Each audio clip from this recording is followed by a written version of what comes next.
En se brossant les dents, le garçon a soudainement remarqué quelque chose d'étrange. Son reflet manquait dans le miroir.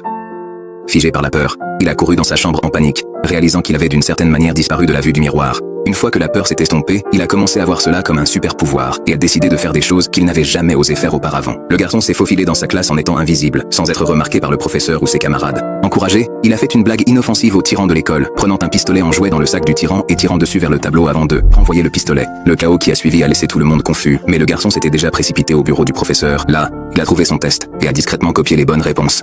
Plus tard, le garçon est allé à la plage balançant sur une balançoire, invisible faisant bouger la balançoire.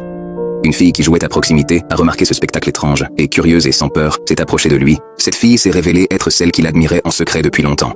Ils ont engagé la conversation, riant et se balançant ensemble jusqu'au soir. Cette nuit-là, alors que l'invisibilité du garçon s'estompe, il a courageusement rendu visite à la fille chez elle. Elle l'a accueillie avec une couverture et tous les deux se sont assis dessous, chuchotant et partageant des secrets, leur lien devenant plus fort dans le calme de la nuit.